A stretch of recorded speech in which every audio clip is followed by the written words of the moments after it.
Hello everyone, welcome to First Breed Fashion. My name is Juliet. In this video, I'll be showing you how to make a male trousers for a 12-year-old boy.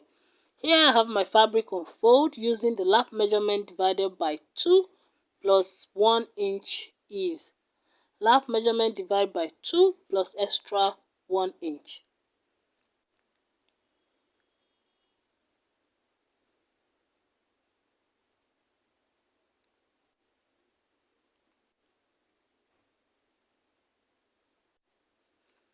Next, I'll be marking the crotch measurement, which is the hip divided by 4.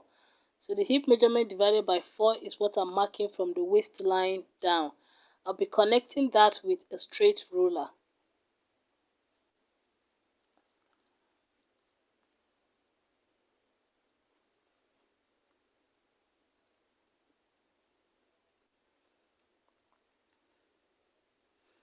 So on the crotch line, I'll be marking the hip measurement divided by 4 plus another 1 inch.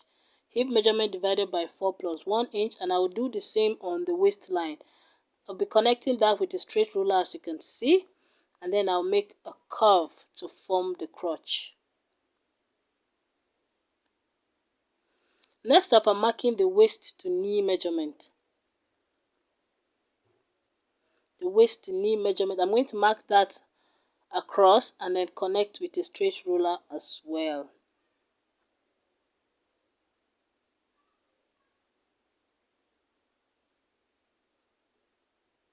Next, I'll be marking the length of the trouser plus another 2 inches that we'll use for folding later on. So here's the length and then another 2 inches. I'll mark that across and connect with a straight ruler.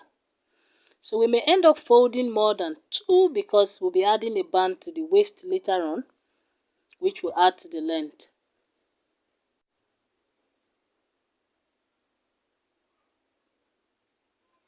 So next, I'll be marking the waist divided by 4.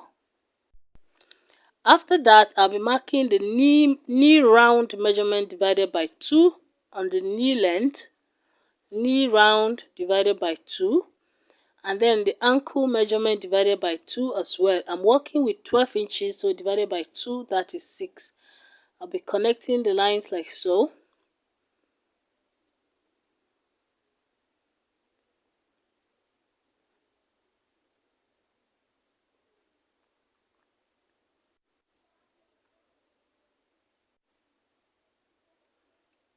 So next, I'll be cutting this out. Started as a whisper, message from a new world I'd never known. Something about it felt like it'd been waiting my whole life. Is this home? I can hear each sound calling my name, and I feel angels around when I start to sing, and suddenly it feels like I'm in the soul for a while. Tell me, can you hear the symphony? Panic, panic,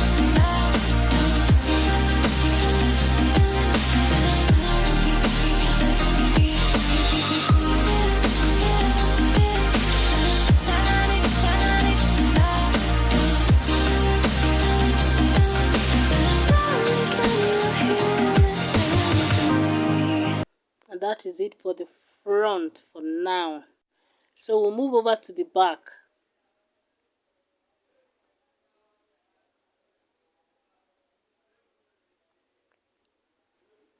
So for the back, we'll be folding our fabric into 2 again. This time around, we'll be adding about 3 inches extra to the lap measurement, or rather 3 inches more than the back should be 3 inches bigger than the front, and then 2 inches longer as well. You will see as we progress. So I'm placing the front piece on it like so. making sure it's aligned properly. Then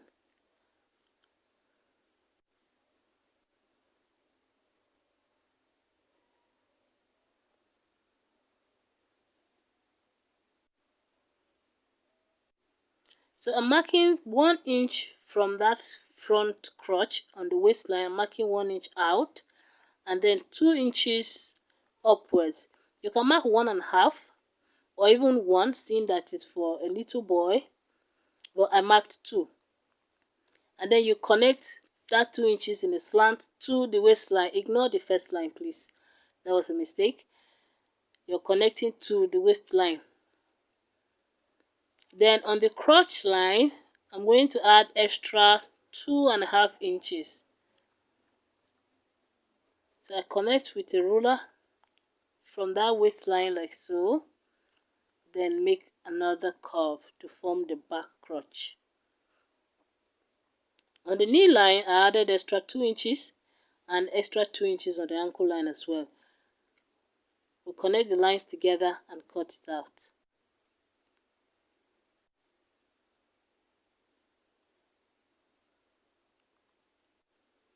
For the other side, we are going to cut out the same shape as the front. We are not adding anything on that side. And also the 1 inch we added extra on the waistline is for the back dart. So the trouser is going to have dart at the back, but no dart in front. Started as a whisper, message from a new world I'd never known. Something about it felt like it'd been waiting my whole life. Is this home? I can hear each sound calling my name. So the cutting is done, front and back. So next I'll be cutting the pocket. I have my fabric here folded into 2, which gave me 11 inches by 11 inches. So all in all, we have 22 by 22 folded into 2. Trying to make this down part 11 inches as well.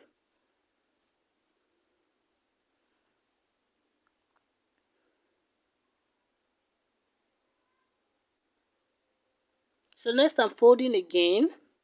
So this is like into 4. So 22 by 22 folded into 4. So I'm placing the front piece on it. We're trying to form the slant pocket. So I place the front piece on top of the pocket piece like so, on the side that has the open end. The side inside is all folded. I hope you understand. So I'm going to trace out the shape of the side of the trouser like so.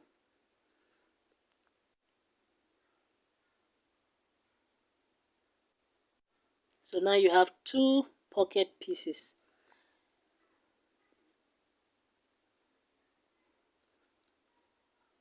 Cancelling the wrong side, as we'll be needing that. Very important. So here is my front trouser pieces, right sides facing up. So I'm placing the pocket piece underneath it, bad side facing bad side. That's the wrong side of the pocket is facing the wrong side of the trouser pieces. So I'm going to align them. Remember, we traced out the shape, so it should align.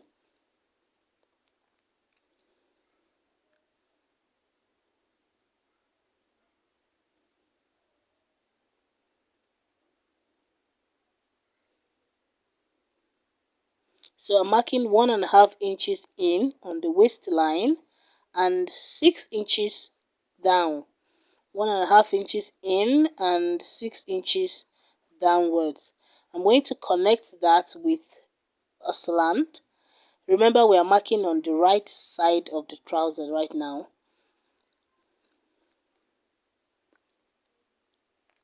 After that, I make a tiny notch about 1/4 inch in and then I will fold following that slant like so. I'll pin it down first before I take it to the machine and stitch it down. Make a tiny top stitch.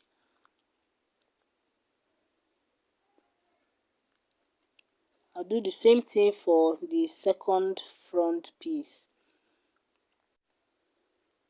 If you have a weaving machine, it would be nice if you weave it first before folding it in.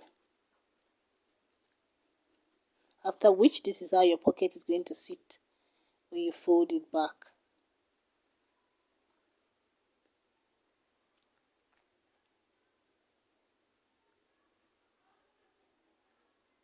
I'm just repeating the same thing for this other piece, making that tiny notch and then folding in using that line we made, and then I'll go and make a top stitch.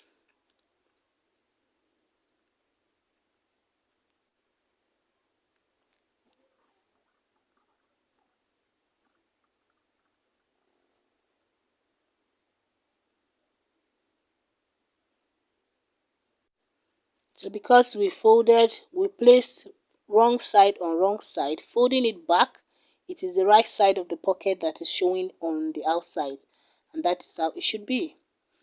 So take it to the machine and sew only the pocket and then close the pocket bag on the down part, and we'll be back.